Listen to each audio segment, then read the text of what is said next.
Assalamualaikum warahmatullahi wabarakatuh. Bertemu lagi di pelajaran sejarah Indonesia. Hari ini kita akan membahas kehidupan dan kebudayaan manusia purba di Indonesia pada masa yang terakhir, yaitu masa perundagian. Perundagian ini berasal dari kata undagi. Undagi ini artinya adalah tenaga ahli. Jadi masa perundagian ini bisa dikatakan sebagai masa di mana mulai muncul golongan masyarakat berdasarkan keahlian dan keterampilan masing-masing. Nah, pada masa perundagian ini perubahan yang ada itu bisa sangat signifikan, terutama dari sisi teknologi. Dari sisi teknologi, manusia mulai beralih dari zaman batu ke zaman logam. Jadi peralatan-peralatan yang sebelumnya itu terbuat dari batu sekarang mulai perlahan ditinggalkan, dan manusia mulai beralih menggunakan bahan dasar logam sebagai dasar pembuatan alat-alat yang mereka gunakan. Nah, peralatan logam yang ditemukan pada masa ini adalah kapak corong. Kapak corong ini adalah sebuah kapak yang terbuat dari logam dan berbentuk corong. Kapak ini biasanya digunakan sebagai alat pemotong kayu atau sebagai cangkul. Intinya mereka berusaha menggunakan alat yang mereka buat itu untuk memenuhi kebutuhan hidupnya. Bisa untuk membuat rumah, membuat perahu, bercocok tanam, dan lain sebagainya. Yang kedua, mereka sudah mengenal teknik pengolahan logam dengan cara bivalve dan acir perdu. Yang pertama adalah teknik bivalve. Teknik bivalve ini adalah sebuah teknik cetak logam yang menggunakan dua cetakan dari batu yang dirapatkan dan diberikan lubang kecil untuk diisi dengan cairan logam yang sudah dipanaskan.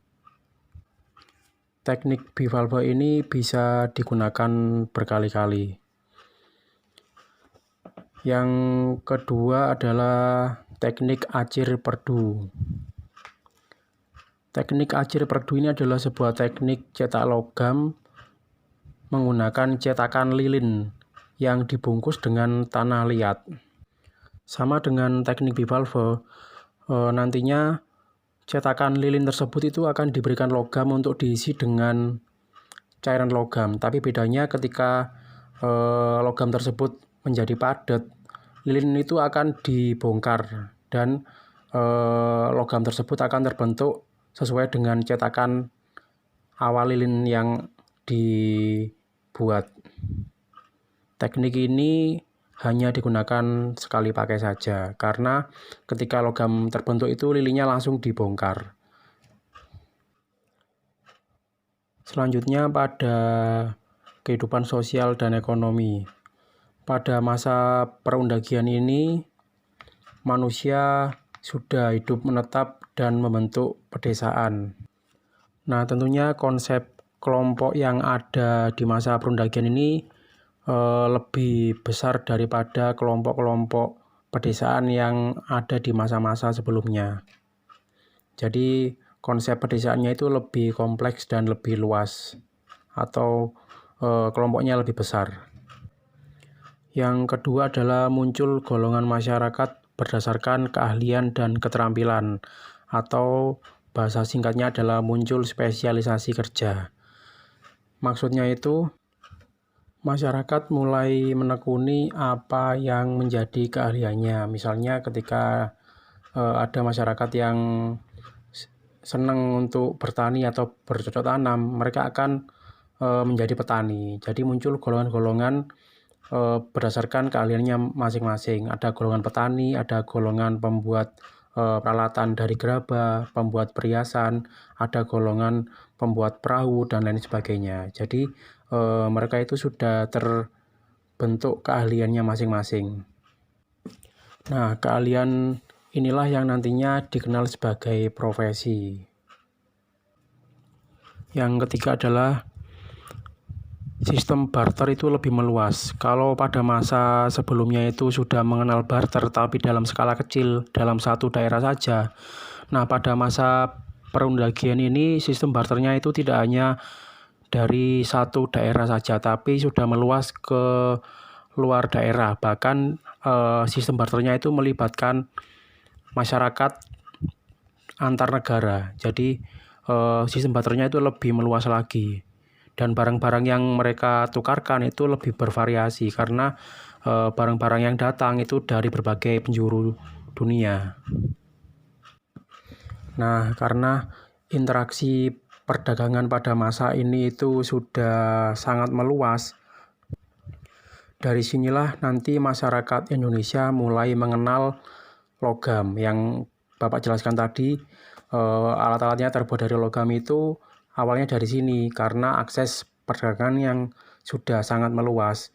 Nah, dikatakan logam ini itu dikenalkan dari daerah Dongson atau negara Vietnam. Jadi yang mengenalkan logam di Indonesia itu adalah masyarakat yang datang dari daerah Dongson atau Vietnam. Nanti jauh ke depannya tidak hanya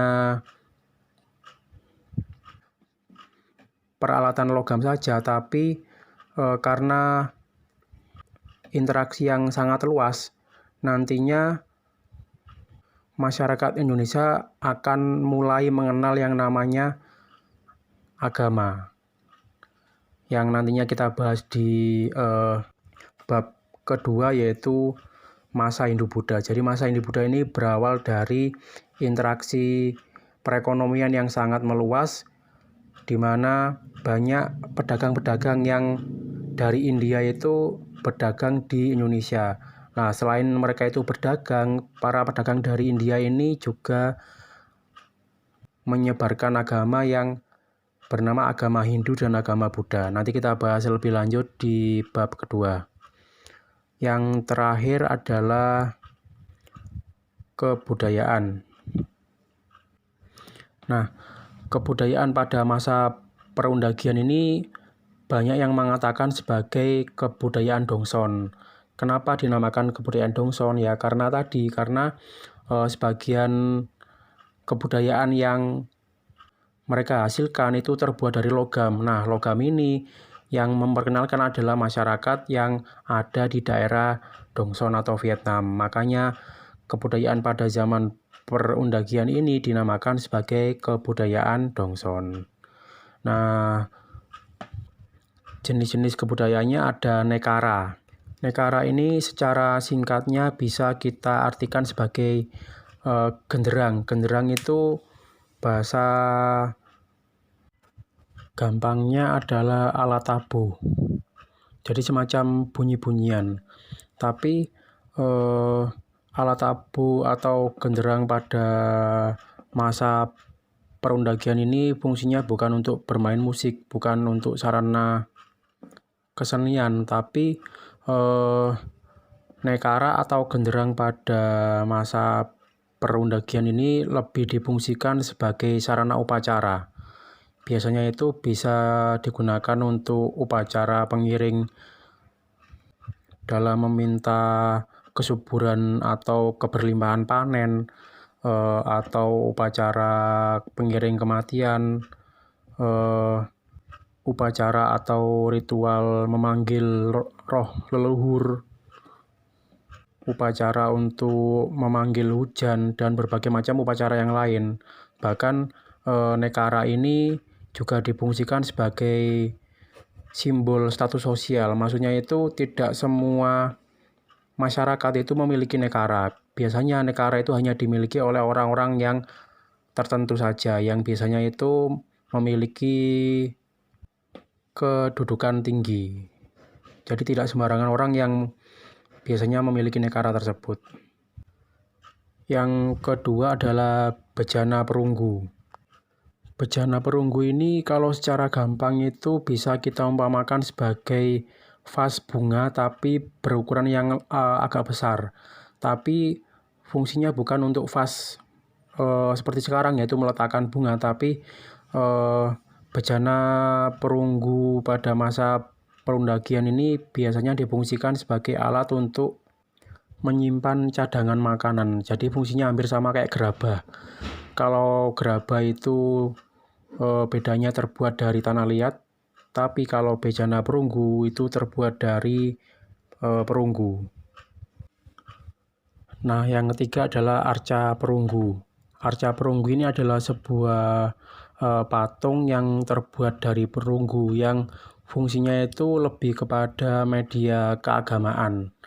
Maksudnya itu sebagai media untuk pemujaan roh nenek moyang mereka. Jadi pemujaan terhadap patung arca perunggu ini masih tergolong pada kepercayaan animisme dan dinamisme, yaitu percaya terhadap roh dan roh tersebut itu bisa mendiami atau berada di benda-benda atau tempat tertentu. Salah satunya adalah bisa menempati sebuah patung. Nah, dari perkembangan peradaban manusia purba pada masa Paleolitikum, Mesolitikum, Neolitikum, Megalitikum sampai ke perundagian, tentunya kita bisa menyimpulkan bahwa peradaban nenek moyang atau leluhur bumi Nusantara ini sangat luar biasa.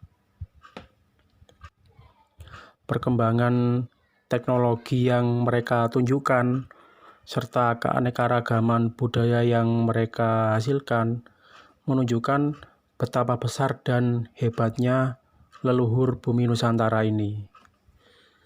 Nah, mungkin harapannya dari kita yang hidup di masa sekarang adalah semoga semangat perubahan dan energi positif dari para pendahulu atau para leluhur kita itu terus ada dan berlipat ganda.